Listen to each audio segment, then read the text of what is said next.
하나님의 말씀은 열왕기상 20장 23절로부터 43절 단락의 말씀을 봅니다. 어리석은 아합이라는 제목입니다.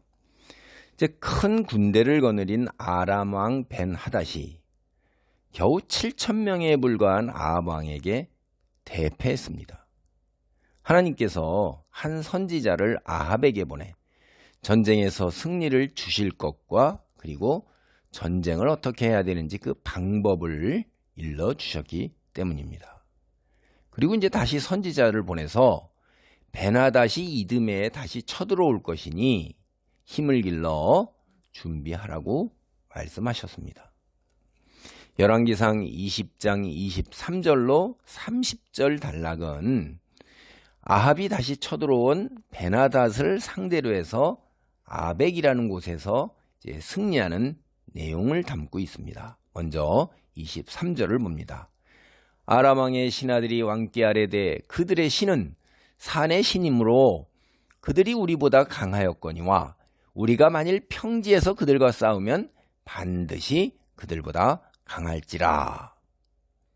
일반적으로 우리가 생각하면요, 군사력의 규모가 상대가 되지 않는데 전쟁에서 패한다.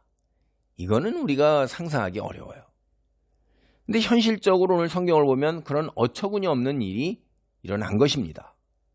그래서 이제 시리아 사람들이, 이 아람 사람들이 자신들이 전쟁에서 패배한 원인이 뭘까? 여기에 대해서 이제 곰곰이 따져보고 생각을 해본 거예요. 그래서 근데 고대 근동마다 다 이제 자기 민족 혹은 성읍 이런 데 다 우상을 숭배했고 신을 섬겼단 말이에요. 그리고 전쟁에서 승리하면은 자기들이 섬기는 신이 강하다, 이겼다 이렇게 생각하고 상대편 민족, 전쟁에서 패한 그 성읍이나 민족의 그 신상들을 질질질 끌고 오거나 싣고 와서 자기 신전에다 두는 게 일반적인 거예요. 그러니까 그들의 사고가 이제 신학적인 신을 섬기는 관점에서 생각을 하게 되는 거예요. 이 풍조가 그랬으니까 그들의 신이 우리보다 강했다. 그러니까 말도 안 되는 규모에서 이렇게 패할 리가 있느냐. 그래서 근데 그들의 신 어떤 신이냐? 참, 산의 신이라는 거예요. 여호와의 신은 산의 신이고, 그러니까 평지에서는 우리가 강할 것이다. 이들은 이제 바알과 아세라를 섬기잖아요. 근데 이게 그들의 생각이 전혀 틀린 건 아니죠. 근데 부분적으로 맞고 상당 부분 틀린 거죠. 신 때문에 전쟁에서 졌다는 생각은 맞고 여호와 하나님께서 산지의 신이고 평지에서는 아니다. 이건 말이 안 되는 거잖아요. 그래서 이제 하나님으로 모실 때에는 이런 놈들이 있나. 그럼 내가 다시 평지에서도 내가 강하다는 걸 보여줘야겠군. 뭐 이렇게 이제 생각하실 수 있다. 이게 하나님의 자존심을 긁는 말이다. 우리 말로 하면. 그러니까 여호와는 산의 신이고 평지의 신이 아니니까 다음번에 우리가 이처럼 또 많은 군대를 끌고 가서 싸우면, 그리고 평지에서 싸우면 반드시 승리할 거다. 이게 이제 23절 그들의 생각이란 말이에요. 현실적이고 전략적인 관점에서 대단히 뛰어난 생각입니다. 이 아군의 수가 적군의 수보다 월등하게 많을 경우에는 평지에서 싸우는 것이 일반적인 옛날에도 전략이에요. 평지에서 싸우는 게 숫자, 규모로 우세한 그 군대가 일반적으로 다 승리하게 돼 있는 거거든요. 그게. 근데 이 시리아 사람들이 하나님을 바르게 알지 못하는 거죠. 그래서 스스로 이제 무덤을 파는 거예요, 이게. 하나님, 당신이 세상의 통치자라는 거예요. 가장 강한 신이다. 만군의 여호와라는 걸 드러내기 위해서 아합이 손톱만큼도 마음에 들지 않는 거예요. 아합은. 근데 그에게 승리를 주신다고요. 13절입니다. 그래서 이번에 하나님께서 전쟁에 개입하셔서 하나님의 능력이 산지에만 제한된 것이 아니라는 것을 시리아 사람들에게 이제 보여주신다 이 말이에요.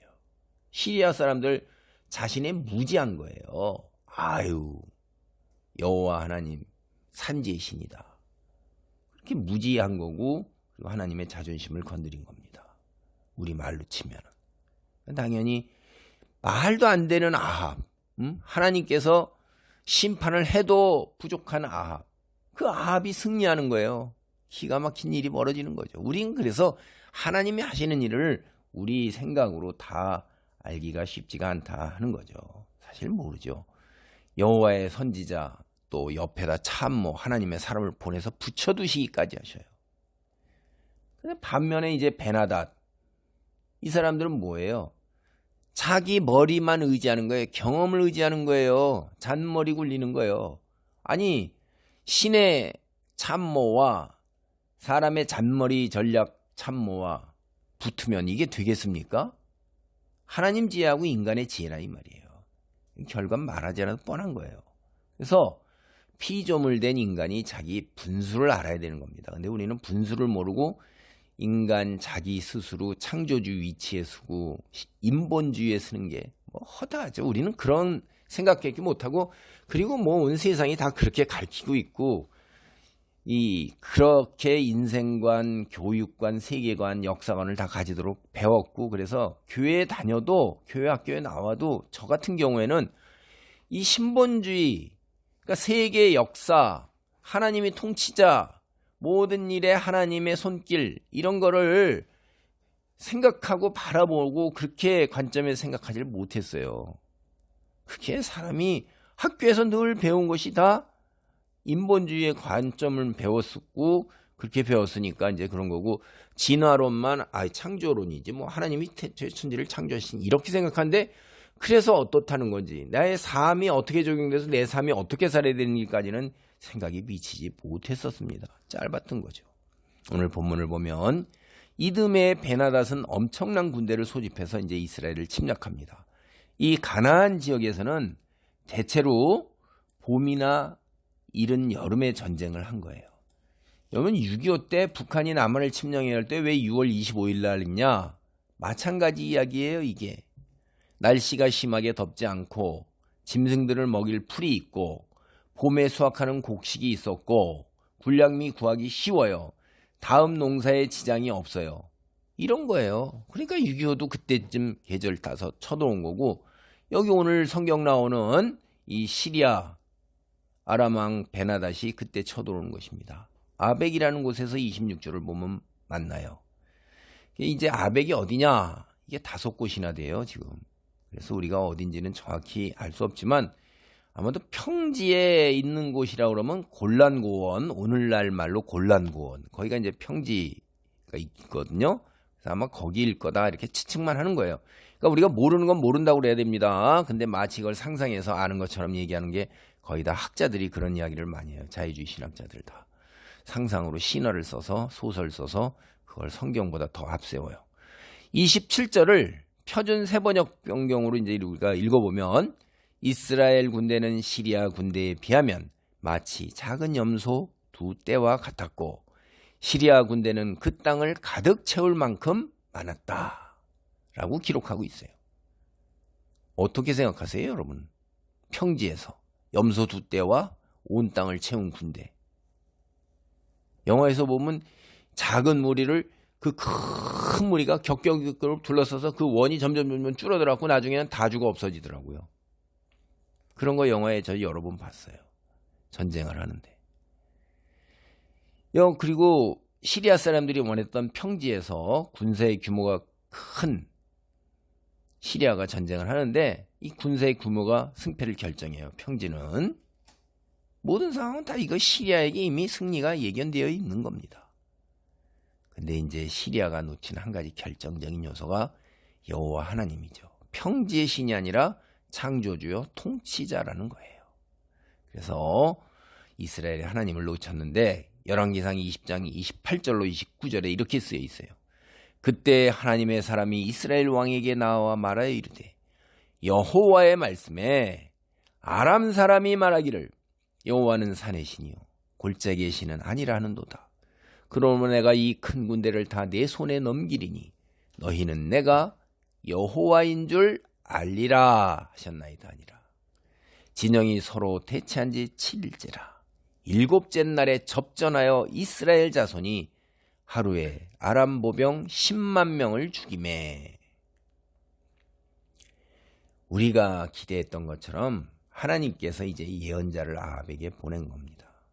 하나님께서는 시리아에게 이스라엘의 하나님, 능력이 그들이 생각하는 것처럼 산지에 제한되어 있지 않다는 거예요. 평지에서도 무한한 능력을 발휘하는 신이다라는 걸 온 세상에 과시하는 겁니다. 과시. 그리고 아합과 이스라엘에게 여호와와 같은 신이 없다. 그걸 다시 한번 드러내고 보여주시는 거예요.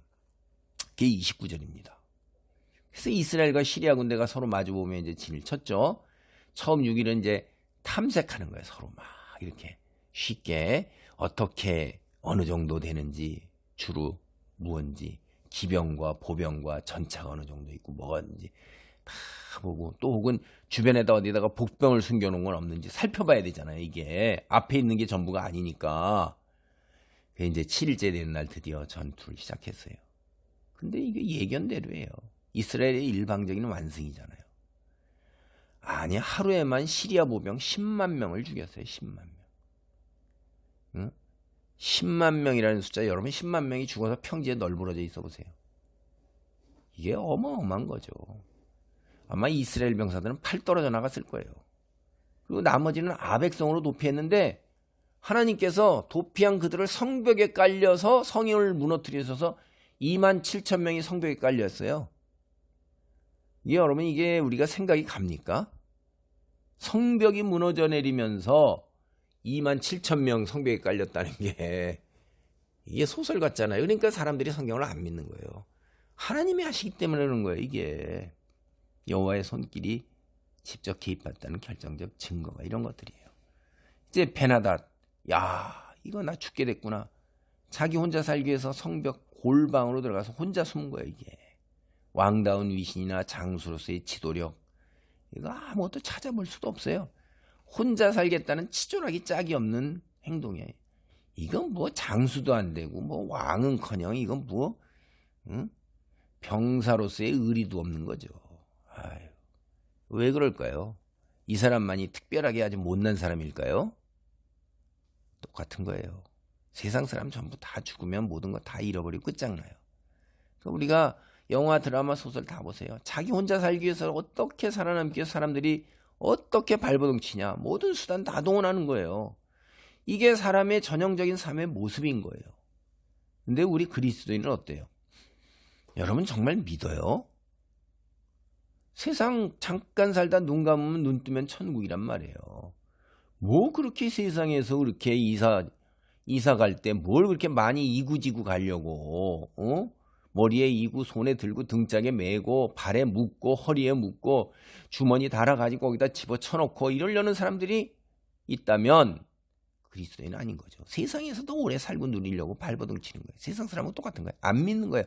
관념과 지식으로 자기가 믿는다고 생각하지만은 실제는 안 믿는 겁니다. 그게 믿는다는 사람은 믿는 것처럼 믿는 것대로 생각하는 거예요. 내 아내다. 그럼 그 사람 진짜 내 아내인 것처럼 믿지만은 아내에게 실제로 현실에서 해줄 수 있는 대로 그대로 하냐 이 말이에요.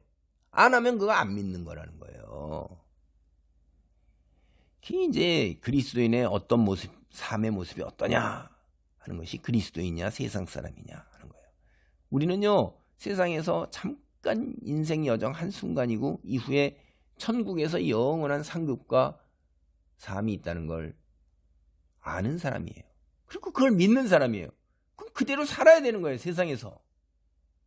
그래서 이 세상에서 조금이라도 생명을 연장하기 위해서 구차스럽게 발버둥 치지 않는다 이 말이에요. 제가 어떤 목사님 얘기 들었어요. 설교할 때.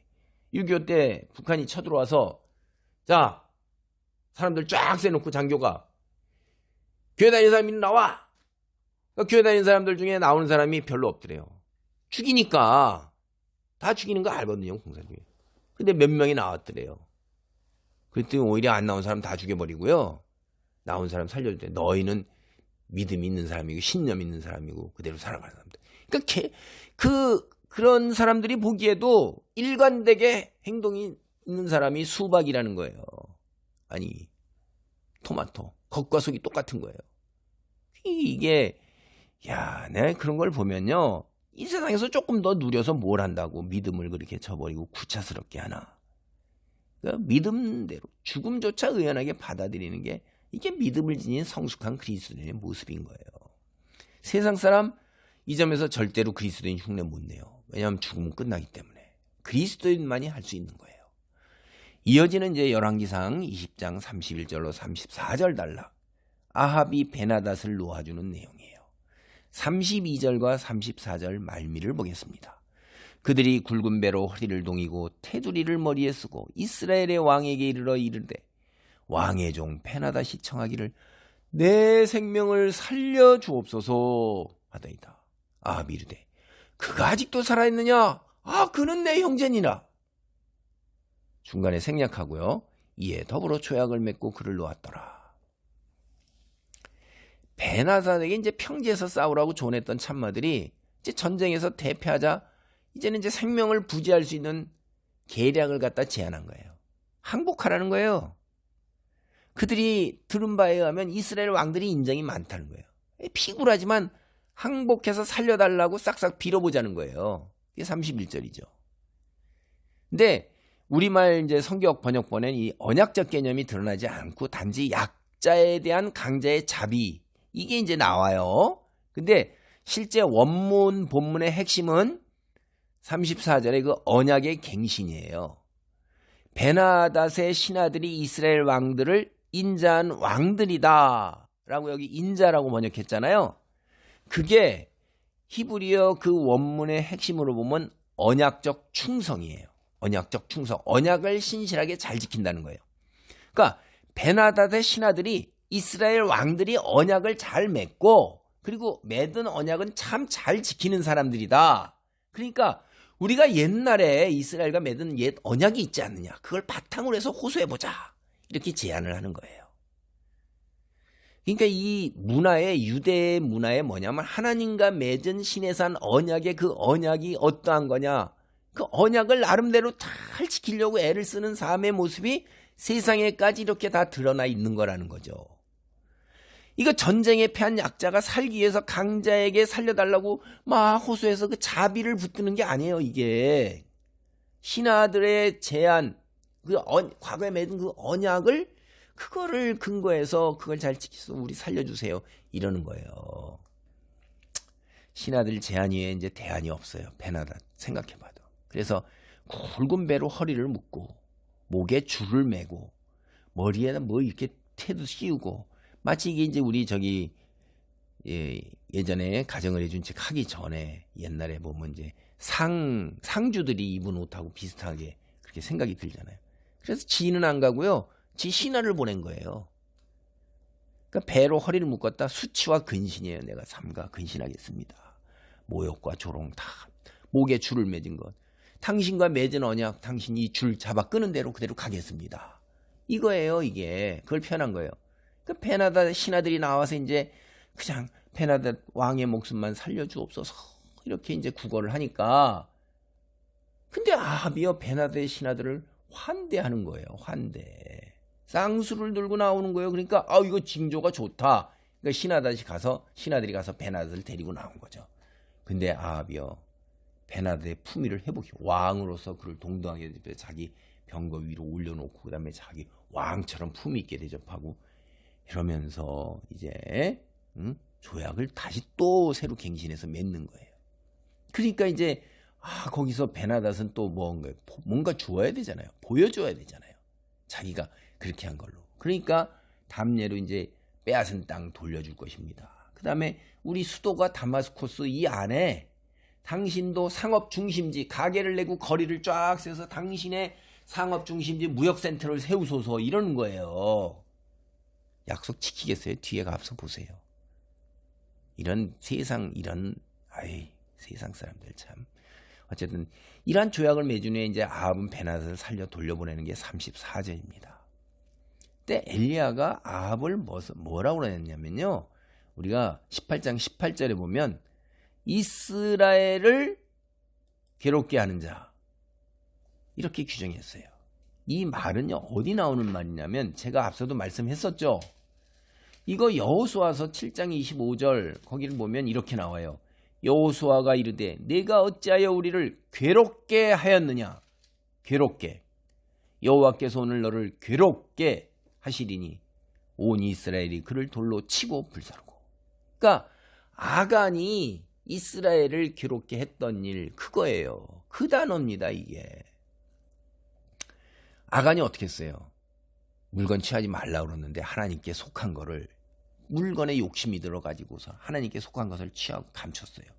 범죄했단 말이에요. 그래서 이스라엘에 재앙이 임했어요.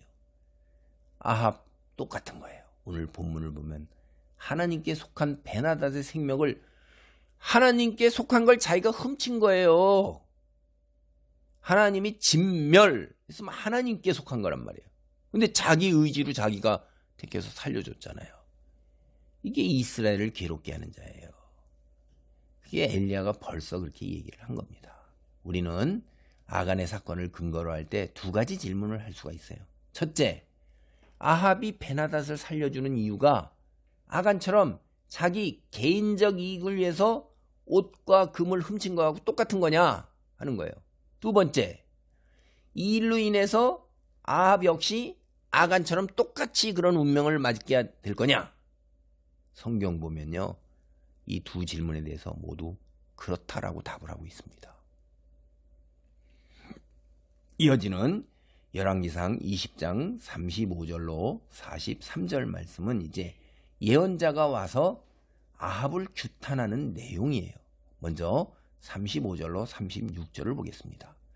선지자의 무리 중 한 사람이 여호와의 말씀을 그의 친구에게 이르되 너는 나를 치라 하였더니 그 사람이 치기를 싫어하는지라. 그가 그 사람에게 이르되 내가 여호와의 말씀을 듣지 아니하였으니 내가 나를 떠나갈 때 사자가 너를 죽이리라. 그 사람이 그의 곁을 떠나가더니 사자가 그를 만나 죽였더라. 이것도 참 좀 기괴한 이야기예요. 왜냐하면 상식적으로 이해하기가 참 어려운 거예요. 여러분 친구한테 같이 선지자의 무리예요. 너 나 마구 쳐. 그러면 일반적으로 그 친구가 옆에 친구를 치라고 그러는데 치겠습니까 이게? 그러니까 여호와의 말씀이 그러니까 나를 쳐라고 그런다. 그래도 안 쳤어요. 그랬더니 저주가 있어서 심판이 있어서 사자에게 죽었어요. 하나님이 죽이신 거예요. 참 심정적으로 참 가슴에 참 무겁습니다. 진짜 하나님의 말씀이 확실하다면 이 친구도 옆에서 같은 선지자물이니까 이 선지자에게 내린 하나님의 말씀이 진짜 하나님의 말씀이라는 것을 확인을 해보고 그렇다면 따라야 되는 거예요. 그렇지 않았기 때문에 그 죄값으로 죽는 겁니다. 우리는 하나님 말씀에 순종하지 않으면 죽음이라는 것을 여기서 다시 한번 깨달아 봐야 돼요. 이게 참 마음에 무겁습니다. 이제 이게 선지자 이런 일들이 참 이해할 수 없는 이런 일들이 벌어졌는데 결국 이 선지자가 폭행을 거부한 선지자가 하나님 명령을 거부한 걸로 해서 사자에 물려 죽인 거라는 게 어떻게 얘기했어요? 선지자들 무리 사이에서 금방 쉽게 다 퍼지잖아요. 다 퍼지죠? 근데 이 선지자들은 모두 알아요.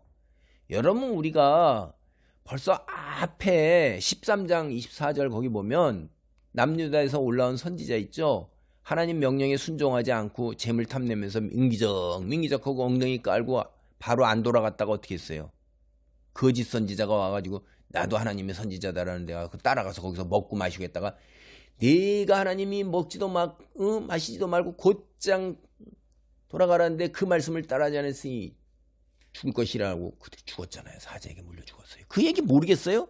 근데 이게 벌써 똑같은 사건이 두 번이나 벌어졌네. 선지자들 사이에 싹 다 퍼져나가죠. 그러니까 이 하나님 명령받은 선지자가 또 다른 선지자에게 나 때려줘 이러니까 어떻게 했어요 이제는? 나도 물려 죽을까봐. 이거 확실히 하나님의 말씀이라는 게 확실하잖아요. 인정사정 없이 그냥 막 눈덩이가 부어오르도록 막 때렸습니다. 심하게 때렸어요. 아주 37절을 보면. 그 두 가지 메시지예요 여기가. 첫째, 때리라고 말한 선지자가 진짜로 하나님께 말씀을 받은 거라는 거예요. 그게 안 때린 선지자가 사자에 물려준 게 확증이 드러났잖아요. 두 번째, 그는 자신이 받은 말씀을 전하기 위해서, 예언을 전하기 위해서는 전쟁에 참가해서 심한 부상을 당한 선지자처럼 변장을 해야 되는 거예요. 참 때로는 선지자들이 하나님 말씀을 수행하기 위해서 이렇게 부상을 당해서 이런 형태까지 우리가 퍼포먼스를 해야 되는가? 참 상식적으로 이해하기 힘들지만 성경은 그렇게 얘기를 합니다. 참 영적 세계의 진리 우리가 참 알아듣기, 이해하기 어렵죠. 때로는 어떤 경우에는 그래서 우리가 하나님의 사람이라도 선교를 하거나 하나님 말씀을 전할 때 병이 들기도 하고 죽기도 하고, 선교사들 암에 걸려서 정말 혹은 선지자 현지에 가서 돌아가시는 일도, 그것도 처참하게 이슬람에 의해서 도륙을 당하는 일도, 저는 그런 일들 보면서 하나님께서 참 지켜주시고 보호하시는데도 이런 일이 일어나는 게 참 마음이 무겁습니다.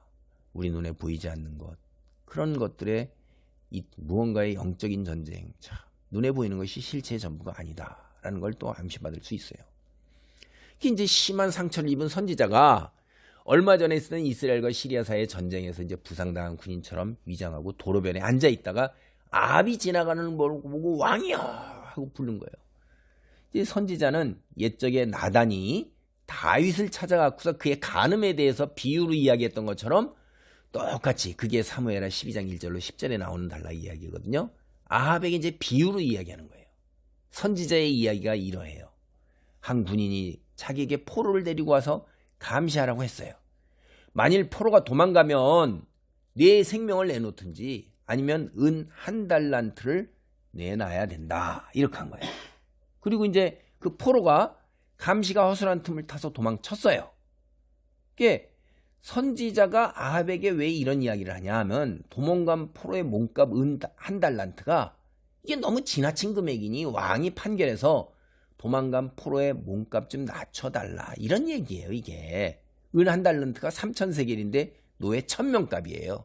그러니까 포로 하나 도망갔으니까 그냥 그 포로 어차피 노예로 팔 거 아니냐, 그럼 포로 노예 1명값 정도, 아니 아무리 양보해도 10명 정도면 됐지, 이게 1,000명은 너무하지 않냐, 1명 가지고 1,000명이라는 건 나한테 사기치는 거 아니냐, 이런 이야기죠. 이제 선지자가 왜 이렇게 도망간 포로의 몸값으로 이렇게 큰 액수를 말할까요? 그건 아합이 베나닷을 살려준 죄가 바로 그렇게 심각하다는 거예요. 1대1000이라는 거죠. 얼마나 그 죄가 중하고 심각한 거냐, 하나님 말씀을 어기는 것이. 그래서 아합은요, 선지자 말에 그렇지, 너무하다, 그거 좀 그냥 1명값만 받거나 10명값만 받지, 이런 게 아니에요. 아합도 자기가 봐도요, 내가 원래 약속한 벌금 물어줘야 마땅하다, 자기가 이렇게 자기 운명에 대해서 자기가 판결하는 거예요. 이게 40절 보면 액수가 아무리 높다 해도 원래 계약대로 이행해라, 이런 거예요. 자기 이야기인지도 모르고. 열왕기상 20장 40절로 43절입니다. 종이 이리저리 이를 볼 동안에 그가 없어졌나이다. 이스라엘 왕이 그에게 이르되 내가 스스로 결정하였으니 그대로 당하여야 하리라. 그가 급히 자기의 눈을 가린 수건을 벗으니 이스라엘 왕이 그는 선지자 중에 한 사람인 줄 알아본지라. 그가 왕께 아뢰되 여호와의 말씀이 내가 멸하기로 작정한 사람을 네 손으로 놓았은즉 네 목숨을, 그의 목숨을 대신하고 네 백성은 그의 백성을 대신하리라 하셨나이다. 이스라엘 왕이 근심하고 답답하여 그의 왕궁으로 돌아가려고 사마리아에 이르니라. 아합이 판결을 내리자마자 그가 즉시 붕대를 풀어버렸어요. 그러니까 아합은 깜짝 놀란 거예요. 여호와 선지자 중 한 사람이란 걸 알아본 거죠. 그랬더니 선지자가 내가 하나님이 진멸하기로 작정한 사람 베나닷을 내가 살려주었으니 내가 그 대가를 치러야 한다. 자기도 그렇게 얘기했잖아요. 그러니까 하나님의 판결이 어때요? 정당한 거죠. 성경요, 이 베나닷이 처한 상황이요, 진멸이에요. 진멸이라는 단어를 써요. 이 진멸이라는 단어가 이게요, 신명기나 이런 데서부터 나와요. 여호수아 이런 데 진멸이 선언되면 어떻게 되는 거예요? 아간같이 이렇게 했다면 큰일 나는 거예요. 그냥 싹 다 없애야 되는 거예요. 다 불태워야 되는 거예요. 경우에 따라서는요, 가족과 소유도 함께 다 죽이고 불태워야 되는 거예요. 이게 글자 그대로 진멸이에요. 그런데 이런 베나닷을 살려줘요? 그러니까 아합 너는 그를 대신해 죽어야 되는 거예요. 그 이스라엘 백성이 지도자 잘못 만난 탓에 이스라엘 백성이 시리아 사람 대신해서 이제 죽어야 된다는 거예요. 이게 재앙이잖아요. 이게 42절에 선포된 겁니다. 아합은 선지자에게 이제 사형 선고를 받은 거예요. 성경의 결말을 우리가 모두 알죠. 우린 이스라엘 백성의 죽음 앞으로 이제 상당한 시간이 흐른 후에 열왕기하 17장에 가서 현실로 다 드러나는 거 우리 알아요. 읽어보면. 반면에 아합은 더 일찍 죽어요. 머지않아 죽습니다. 선지자 심판 예언을 들은 아합이 이제 화가 머리끝까지 치러오면서도 근심하고 답답한 마음으로 지 왕궁으로 돌아간 거예요. 이제 선지자들이 항상 자기 마음에 드는 말을 하는 사람이 아니에요. 선지자는 선지자에게 자신에게 싫은 말을 해도 그들을 손댔다가는 자기 큰일 난다는 거 그것도 알아요. 벌써 옛날에 위에 조상들에게 벌어졌던 일 다 알잖아요. 그러니까 손을 못 대는 겁니다. 그가 여호와를 섬기지 않지만 여호와 선지자들을 해하면 후환이 크다는 거 그쯤은 다 알고 있는 거예요. 그러니까 답답해가지고 그냥 돌아가는 겁니다. 오늘 말씀을 정리합니다. 오늘 사건에서 영적 세상에서 일어난 일 우리 모두 알 수 없는 거예요. 에베소 6장 12절이 뭐라고 그래요? 우리의 씨름은 혈과 육을 상대하는 것이 아니요 통치자들과 권세들과 이 어둠의 세상 주관자들과 하늘에 있는 악한 영들을 상대함이라 라고 말하는 거예요. 그러니까 이 세상에 있는 권력, 그 힘, 다스리는 힘, 그 힘 뒤에 있는 악한 영들, 영적 권세를 상대하는 거예요. 눈에 보이는 세상의 악한 사람, 그들의 배후에 있는 사탄 무리 휘하 있는 자들이고 그리스도인 세상 사람, 그 혈과 육을 지닌 그 세상 사람을 상대로 해서 싸우는 게 아니에요. 그들을 조종하는 그들의 배후에 있는 악한 영들, 그들과 영적 전쟁을 하는 거라고 말하는 거예요. 우리가 이런 말 받아들일 수 있어요? 그리스도인으로 영적으로 민감하기 위해서는 매일 성경 읽고 기도하는 게 최우선이 돼야 돼요. 악한 영들을 상대하기 위해서는 우리 자신의 경험, 이성, 능력 이런 거 재물 이거 다 소용없는 거예요. 100점 100패 우리는. 자칫하면 그리스도인이지만 당장 눈앞에 보이는 악한 사람들과 투쟁하기에 바쁠 수 있어요. 우리가. 그래서 그리스도인들은 말씀과 기도와 찬송과 예배를 통해 하나님을 의지하고 순종하는 훈련을 해야 돼요. 그래서 세상에 있는 악한 자들의 배후에는 악한 영들, 이 사탄의 세력, 어둠의 세력을 상대할 수 있는 거예요. 제가 말씀은 이렇게 드리지만 사실 현실에서요. 고통받는데 이런 이야기를 온전하게 따르면서 그 자존심, 모멸, 치욕, 수치를 다 당하면서 손해봐가면서 하나님 붙들고 기도하는 거 쉽지 않습니다. 근데 제가 말씀드리는 건요. 성경은 분명하게 사람 상대하지 말고 기도로 영적 어둠의 세력을 상대하라고 이야기한다는 거예요. 어렵다는 거 저도 다 압니다. 그러나 그대로 해야 되는 거예요. 영적 진리를 볼 수 있는 안목이 열리는 은혜, 그리고 하나님 말씀에 순종할 수 있는 능력을 받게 되는 축복이 있기를 기도합니다. 아멘. 할렐루야. 하나님 감사합니다. 오늘 우리를 이 자리까지 우리의 눈을 열어주시고 믿음 안에 거할 수 있게 하시고 예배하고 찬송하고 말씀 읽고 기도할 수 있도록 우리를 붙드시고 능력을 주시니 감사합니다. 늘 하나님 장중에 사로잡혀 성령의 충만함으로 하나님 거룩한 빛과 소금의 자리를 차지하며 아버지 하나님요 이 땅에 있는 것들을 차지하기 위해서 아버지 분주하게 움직이며 욕심 부리지 아니하고 겸손하게 분수를 아는 하나님의 사람으로 살아가게 도우소서. 영적 권세에 대항하기 위한 능력 있는 기도의 사람으로 우뚝 설 수 있도록 축복하여 주옵소서. 예수님의 이름으로 기도하옵나이다. 아멘.